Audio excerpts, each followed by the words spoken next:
조합 정리하도록 하겠습니다.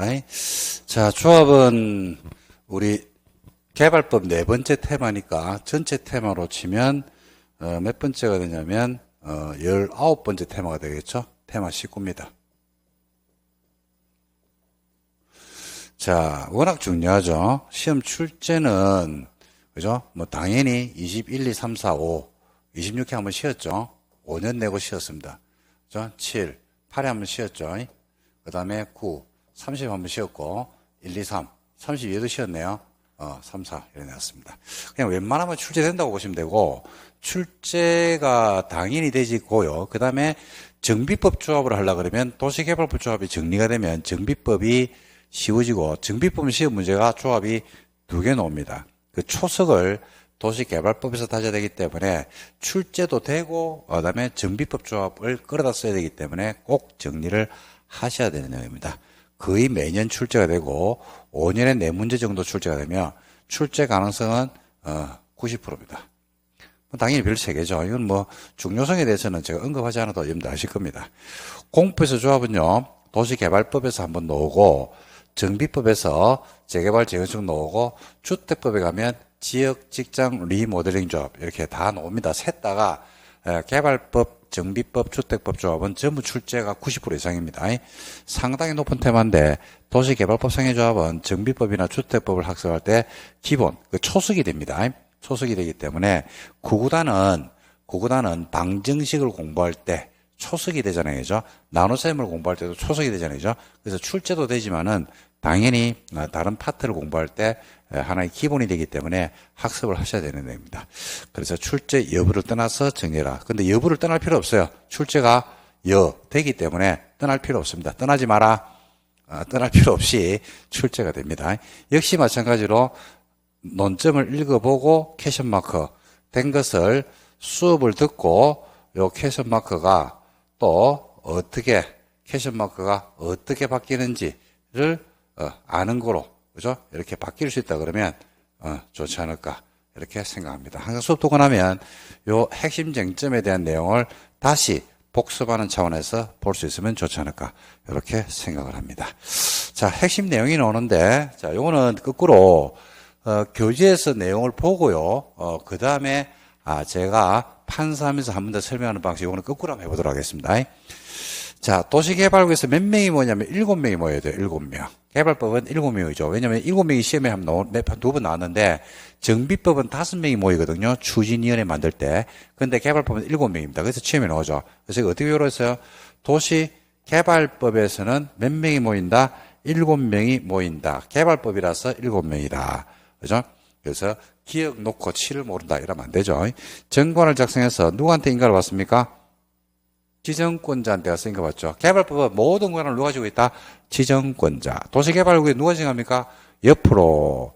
지정하는 사람이 관리계 결정권자. 원칙 시도되듯이. 예외적으로 누가 된다? 국장. 줄줄줄 나와줘야 돼요. 계속. 지정권자 인가를 받습니다. 인가받은 사항을 변경할 때는 변경 인가를 받는 게 원칙인데 경미한 사항을 변경하죠. 그럴 때는 신고하면 되는데 경미한 게 뭐냐면 2개입니다. 첫 번째, 주된 사무소 소재지를 바꿀 때가 있어요. 주된 사무소 소재지가 여러분 이럴 수 있잖아요. 그죠? 1번지에 있다가 주된 사무소 소재지가 1번지에 있다가 2번지로 그 동네 2번지로 옮길 수 있죠. 그죠? 뭐 사무소 소재지가 바뀌었는데 뭐 이때마다 변경 인가를 또 받을 필요는 없잖아요. 그죠? 그다음에 공고하는데 그 방법을 바꿀 때 공고하는 방법. 공고를 안 하는 게 아니고 방법을 바꾸는 경우가 있어요. 이럴 때는 경미한 거로 봐서 변경할 때 이 변경 인가를 받는 게 아니고 하면 된다. 신고하면 됩니다. 2가지죠. 첫 번째 뭐 할 때? 주된 사무소 소재지 변경할 때. 2번째 공고를 안 하는 게 아니고 공고 방법을 바꿀 때. 이럴 때는 경미한 사항으로 보더라. 이때 신고하면 되죠. 자, 그 다음에 동의요건이 있습니다. 면적 얼마? 3분의 1. 소유자 총수 얼마? 2분의 1에 동의를 받고 이 면적계산법은요. 개발계획에서 나왔다시피 국공유지를 포함한다. 그 다음에 공유일 때는 1명이다. 구분 소유자는 각각이더라. 1명이 2개 이상의 필지를 갑이 1번지하고 5번지를 가지고 있더라. 1명으로 본다. 그 다음에 2 이상의 필지를 소유한 공유자가 동일하더라. 그죠? 갑을이 1번지하고 갑을이 2번지를 가지고 있더라. 이럴 때는 역시 대표자 1명이죠. 공람 공고일이 중요하다겠죠? 공람 공고일 이후에 구분 소유권을 분할해서 이후입니다. 공람 공고가 되고 나서, 즉, 알려지고 나서 분할했죠. 사람 취급한다, 안 한다? 안 한다. 공람 공고가 되기 전 소유자를 기준하더라. 자, 그 다음에 인가 신청하기 전에, 확정되기 전에 동의를 했다가 동의를 체류하더라. 동의자 수에서 빼면 된다.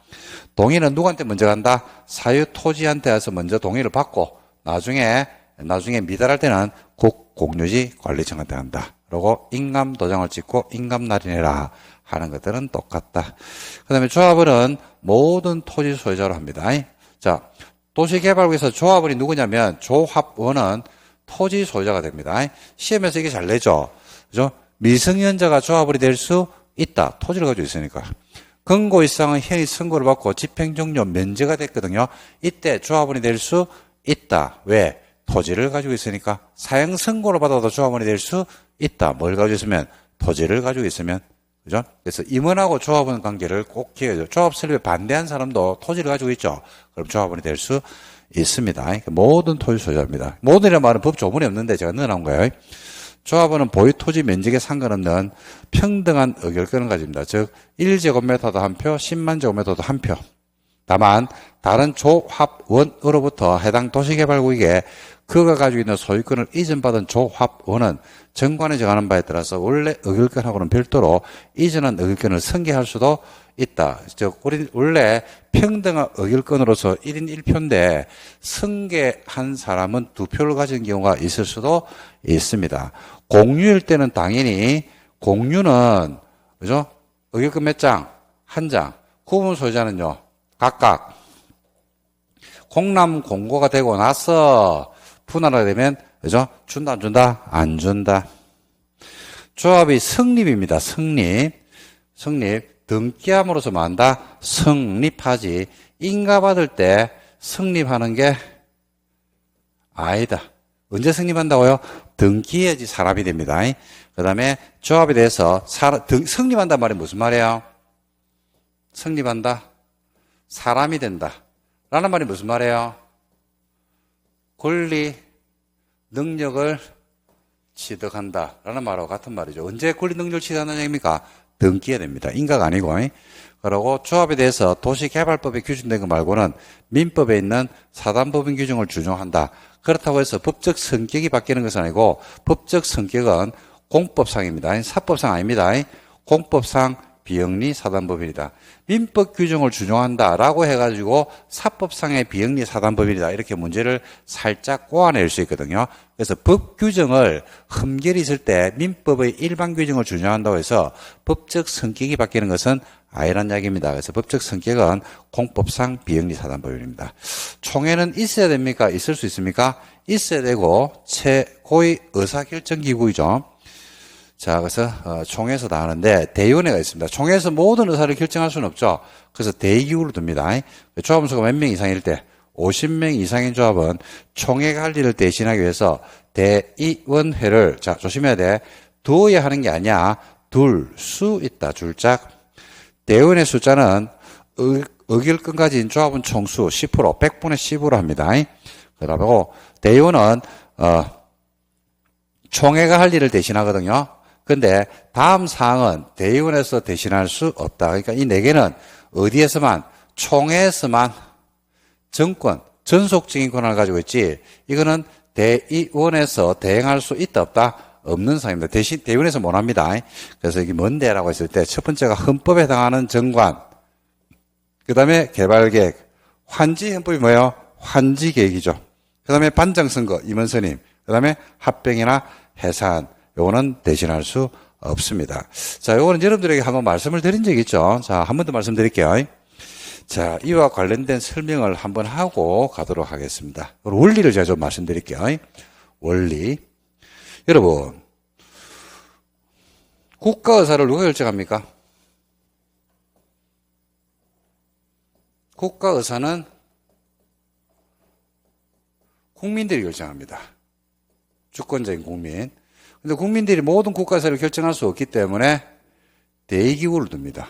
대의기구. 대의기구는 대통령도 대의기구죠. 국민 선출하기 때문에 국회도 대의기구입니다. 그래서 대의기구한테 국민들이 권한을 뭐하고 있다? 위임을 하고 있습니다. 위임을. 근데 대의기구한테 옛날에 과거에 위임을 한 적은 있는데 위임을 하니까 대의기구가 개판을 치더라. 그래서 어떤 사항들은 위임을 해가지고 국가사를 우리가 현안 사항이 생길 때마다 매번 모여서 결정할 수 없으니까 대의기구가 결정을 하게 합니다. 근데 일부 사항은요 위임을 해놓으니까 야들이 개판을 치더라. 그래서 위임을 안 합니다. 위임을 하지 않고 국민들이 직접 결정하는 게 있어요. 우리 헌법상. 그 직접 결정하는 게 뭐냐면 첫 번째가 헌법 개정입니다. 헌법 개정은 과거에 대의기구한테 위임한 적이 있거든요. 그러니까 야들이 저 마음대로 헌법을 바꾸고 개판을 치더라. 그래서 국민들이 뺏어왔죠. 그래서 헌법 개정은 국민들이 직접 합니다. 두 번째는 반장선거입니다. 반장선거. 대통령 선거라든지 지자체장 선거를 우리가 지금 직접 하죠. 옛날에는 직접 안 한 적도 있었거든요. 그러니까 개판을 치더라. 그래서 뺏어왔어요. 그 다음에 세 번째는 국가 중요 정책에 대한 국민투표권입니다. 중요 정책에 대한 국민투표권. 중요 정책은 현재까지 중요 정책에 대해서 국민투표를 행사한 적은 없는데 우리가 뭐 통일이 되든지 하는 등등이 있으면 국민투표를 해야 되겠죠. 그래서 이게 대한민국 헌법상에 보장된 헌법입니다. 우리나라 헌법에 있는 국민들 직접 민주주의 요소라고 보시면 되겠습니다. 제가 이걸 왜 설명하냐면요. 이 원리를 가져오면 되거든요. 여러분 똑같이 조합의 의사입니다. 조합의 의사는 누가 결정해야 돼요? 조합원들이 결정해야 돼요. 조합원들이. 어디에서? 조합총회에서. 근데 조합총회에서 매번 조합원들이 모여서 의사결정을 할 수가 없으니까 조합원 숫자가 몇 명 이상이면 50명 이상이면 뭘 둔다? 대의원회를 둡니다. 대의원회. 대의원에다가 뭐하고 있다? 위임을 하고 있습니다. 위임을 하고 있죠. 그 대의원에는 누가 뭘 하냐면 조합이 할 일을 대신 결정하는 겁니다. 근데 위임을 했더니만 역시 개판을 치는 경우가 있더라. 그래서 위임을 했다가 위임을 지금 안 하고 조합이 직접 결정하는 게 있어요? 없어요?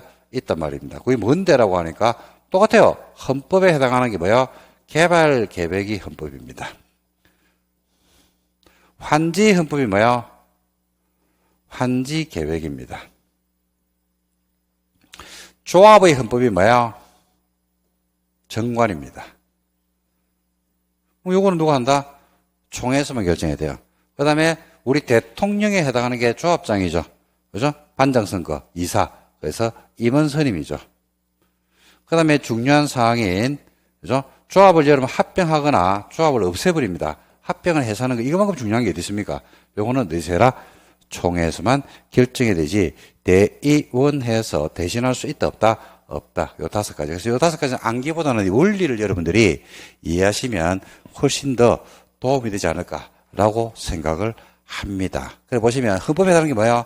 조합의 헌법이 정관, 신도시 헌법이 개발계획, 환지 헌법은 환지계획이죠. 그 다음에 반장선거, 임원선임, 그 다음에 중요사항인 합병해산 이렇게 보시면 되겠습니다. 자, 임원 한번 볼까요? 임원은 조합원 중에서 반장선거 총회에서 한다고 했죠.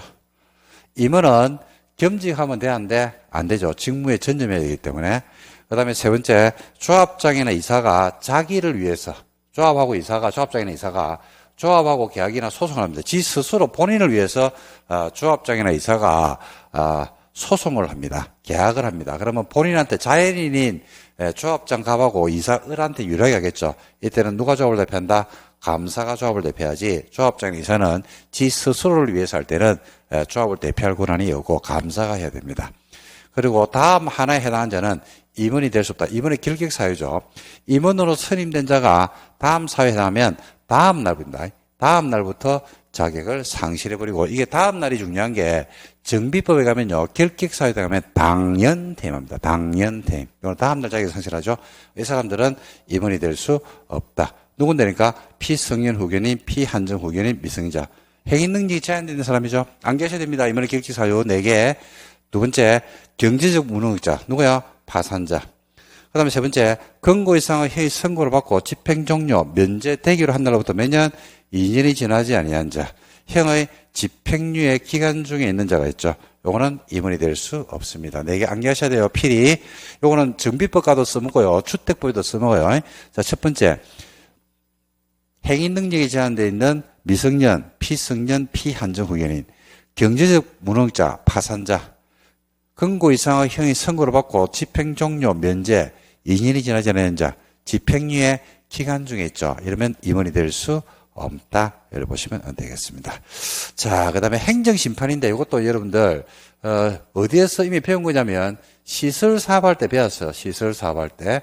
시설사업에서 행정청이 아닌 사람이 공권력 행사를 했죠. 갑에게 피해를 받거든요. 피해자 갑이 소를 제기합니다. 저 권리 구제를 청구할 때, 그죠? 이 행정청이 아닌 사람이 한 야를 상대로 해가지고 권리 구제를 청구할 수가 있다, 없다? 없다. 행정쟁송의 상대방은 누가 된다? 행정청이 돼야 됩니다. 그래서 누구한테 심판을 제기하면 됩니까? 지정권자한테 행정심판을 제기하는 것이지 행위를 한 사람한테 제기하면 됩니다. 행정쟁송의 상대방은요, 항상 행정청이 돼야 되기 때문에 행정청이 아닌 사람이 공권력 행사를 해서 피해가 발생했죠. 이럴 때는 권리구제를 볼 때는 행정청이 아닌 요 행위자를 상대로 하는 게 아니고, 그죠? 야를 많은 사람, 지정한 사람, 권한을 준 사람한테 소를 제기를 했다. 누구한테 소를 제기하면 요 지정권자한테 제기되겠죠. 그 내용이 여기 나옵니다. 보시면 이 법에 따라서 사업 시행자가 한 처분, 공권력 행사에 대해서 불복할 때는 심판을 제기할 수 있다, 없다? 당연히 있죠. 다만 행정청이 아닌 사업 시행자가 한 처분, 공권력 행사입니다. 처분이 공권적입니다.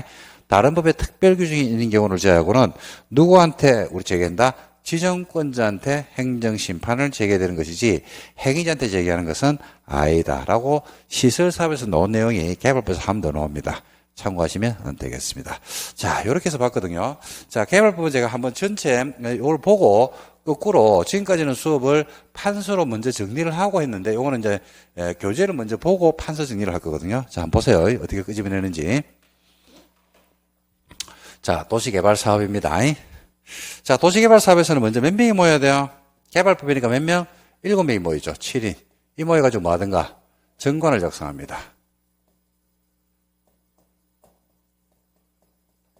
그렇죠? 그리고 정관을 작성한 다음에 7명이 뭐하러 다녀요? 동의를 받으러 가겠죠. 동의가 돼야 됩니다. 면적 얼마? 3분의 2. 소유자 총수 얼마? 2분의 1에 동의받고, 면적 계산할 때 국공유를 포함하고, 소유자는 공유일 때는 하나, 구분 소유자는 각각, 뭐 등등 배웠죠. 그죠? 자, 동의가 무산되면 조합 설립은 무산되겠죠. 그죠? 자, 동의가 됐어. 동의를 받을 때는 여러분 아시다시피 인감도장을 찍고 인감증명서를 첨부해서 동의를 받게 되어 있습니다. 자, 동의를 받았죠. 동의 받은 거 들고 뭐하러 간다? 인가받으러 가겠죠. 인가는 누구한테 갑니까? 지정권자한테 가서 인가를 받겠죠.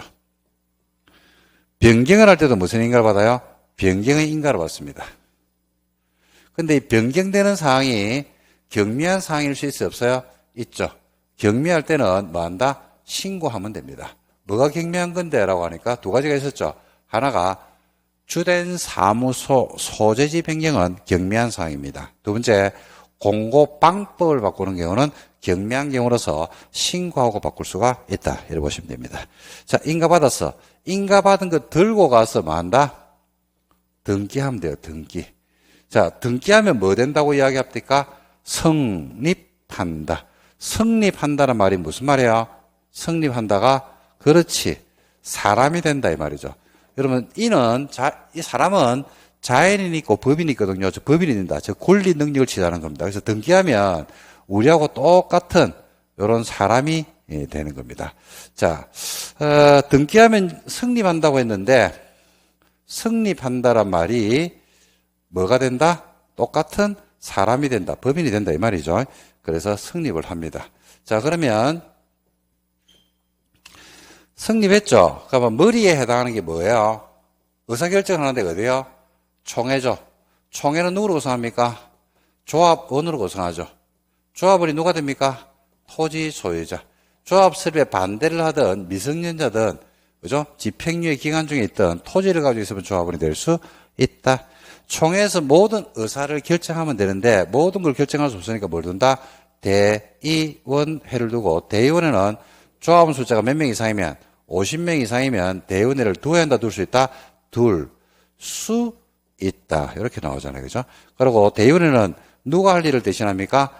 총회가 할 일을, 여야가 할 일을 대의원에서 대신하잖아요. 그죠? 근데 조심하실 거, 대의원에서 대신할 수 없는 게 크게 나누면 세 개 아닙니까? 헌법. 두 번째, 반장선거. 세 번째, 중요사항. 헌법에 해당하는 것 중에서 하나, 조합의 헌법인 정관, 신도시 헌법인 개발계획, 환지 헌법인 환지계획입니다. 그 다음에 임원선임, 그 다음에 합병이나 예산. 이 5가지는 대신할 수 있다, 없다? 없다. 이래 보시면 돼요. 자, 여기서 의사결정을 하죠. 그럼 손발에 대해서 움직이는 게 있단 말입니다. 자, 누구요? 조합장이 움직이겠죠. 의사결정을 하면 집행하는 기구가. 조합장이 시켜서 일을 하는 사람이 누구요? 이사가 있고, 이를 감시감독하는 누가 있더라? 감사가 있고, 이를 뭐라 그런다? 우리가 이를 임원이라고 부르죠. 임원은 겸직하면 돼, 안 돼? 안 되죠. 직무 전념 의무이기 때문에 겸직하면 안 된다. 그리고 임원이 정상이었다가 결격사유에 해당되는 사유가 있어요, 없어요? 있어요. 이런 사람은 임원이 되면 안 되죠. 첫 번째, 행위 능력이 제한되어 있는 미성년, 피성년, 피한정 후견인. 두 번째, 파산자. 세 번째, 권고 이상의 행위 선고를 받고 집행 종료, 면제되게 하는데 2년이 지나지 않은 자. 집행유예 기간 중에 인자는 임원이 될 수 없다. 조합장이나 이사가 본인 스스로를 위해서 조합하고 계약이나 소송을 할 때가 있어요. 그때는 누가 조합을 대표한다? 감사가 조합을 대표를 하면 된다. 그 다음에 아까 봤던 행정심판. 비행정청이 처분, 권력적 행위를 했을 때 피해를 본 사람은 행위자인 비행정청을 대상으로 해서 행정심판을 제기하는 게 아니고 누구요? 지정권자를 상대로 하더라. 이렇게 정리하면 조합은 끝입니다. 이렇게 정리하시는 거예요. 그러니까 요걸 정비법이나 주택법에서 복사 떠가지고 활용을 하면 되는 겁니다. 여러 번 들으면서 이렇게 정리를 하시기 바랍니다. 자, 문제 한번 풀어볼까요?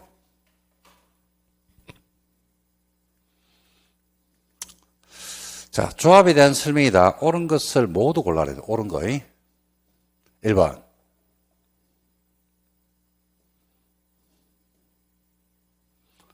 권고 이상의 형의성을 받고 집행유예 기간 중에 있어요. 임원이 될 수 없죠. 맞죠? 조합이 인가받은 사항 중 공고 방법을 공고를 안 하는 게 아니고 그럴 때는 변경 인가를 받는 게 아니고 공고 방법을 바꾸다든지 주된 사무소 소유지 변경은 경미한 사항으로서 신고하면 된다고 했죠. 조합장이나 이사가 자기를 위해서 조합이나 계약이나 소송을 합니다. 대의원회가 대신하는 게 아니고 누가 합니까? 감사가 조합을 대표한다고 했죠. 조합원 숫자가 50명 이상인 조합은 총회 관리를 대신하기 위해서 대의원회를 둘 수 있고 대의원회 숫자는 조합원 총수 100분의 10으로 하는 거 맞네요. 그래서 옳은 것을 골라야 하는데 기억하고 리얼이 올래요. 기억하고 리얼. 그 답은 2번이 되겠습니다. 아주 평범한 문제죠. 그죠? 자, 그 다음 문제 한번 볼까요? 33회 때 출제가 된 문제입니다. 이거는. 조합에 대한 설명이다. 틀린 것은입니다. 주된 사무소 소재지에서 등기를 하면 뭐 한다? 성립한다. 등기하면 뭐 한다고요? 성립한다. 맞죠? 소재지 변경입니다. 사무소 소재지를 1번지에서 2번지로 변경할 때는 변경인가를 받는 게 아니고 경미한 거라고 했죠? 계속 나오네요, 이거. 답 나왔네요, 2번으로 틀린 것은. 인가 신청할 때는 면적 3분의 2, 소유자 총수 2분의 1 동의죠. 그 다음에 조합원은 누가 됩니까? 토지 소유자가 조합원이 되죠. 인가받은 조합의 대표자는 인가받고 나서 30일 안에 등기를 하면 뭐 한다? 성립한다고 했죠. 그래서 답은 2번에서 틀린 지문이 쉽게 빠져나옵니다. 자, 예상 문제 한번 볼까요? 자, A도 B군에서 이런 문제 케이스 문제. 조합과 관련된 설명이다. 옳은 것은 A도 B군입니다. 조합은 B군수에게 도시개발구역 지정을 제한할 수가 있다. 여러분 도시개발구역 지정 제한할 때는 국가, 지자체, 조합을 제외한 사업 시행자가 제한하죠. 자, 누가 합니까? 옆으로. 그죠? 옆으로. 국가, 지자체, 조합은 빼죠. 조합은 수용 방식에서 사업을 할 수는 없습니다. 환지만 조합이 된다고 했죠. 환지할 때만. 3번. 임원입니다. 임원으로 선임된 자가 징역형의 선고를 받았어요. 다음 날부터 자격을 만다 상실해버리죠. 결격사유. 다음 날 자격을 상실한다. 정비법은 당연 퇴임한다. 3번이 맞네. 민법상 사단법인이 아니죠. 공법상 비영리 사단법인. 단 법적 흠결이 있으면 민법 규정을 준용할 뿐입니다. 설립 인가는 누구한테 합니까? 지정권자죠. 지정권자가 누굽니까? 시도, 대도시. 시군구가 아니죠. 그래서 A, 도지사가 인가권자가 되겠습니다. 그래서 다 틀비습니다. 정답은 3번이고 상당히 좋은 문제죠. 1번 같은 케이스 문제는. 문제가 구석구석 찔러졌습니다. 정답은 3번으로 해결하시면 됩니다. 자, 그 다음에 2번 한번 볼까요? 시험에 잘 냅니다. 굉장히 단독 문제로 많이 나온 건데, 총회 의결사항 중 대의원회가 대행할 수 없는 거. 대의원에서 안 되는 거니까 어디에서만 결정하는 거? 총회에서만 결정하는 거. 이걸 다른 말로 총회의 정권사항입니다. 첫 번째 뭔데? 헌법. 두 번째 뭔데? 반장선거. 세 번째 뭔데? 중요사항. 자, 헌법이 뭔데요? 첫 번째가 정관. 두 번째 개발계획. 세 번째 환지계획. 그 다음에 반장선거, 임원선임, 합병이나 해산. 그래서 대의원에서 대신할 수 없는 사항은 대의원에서 대신할 수 없고 총회에서만 결정하는 건 뭐예요? 하나죠. 환지계획입니다. 그죠? 나머지는 대의원에서 대신할 수 있죠. 근데 환지계획은 헌법이라서 환지헌법이죠. 환지계획에 따라서 환지 처분이 되기 때문에 대의원에서 대신할 수 없습니다. 정답은 3번이 되겠습니다. 자, 요 정도 여러분들 정리를 하시면 좋을 것 같아요. 자, 잠시만 쉬었다가 실시계획하고 사업 시행 방식에 대해서 또 설명을 드리도록 하겠습니다.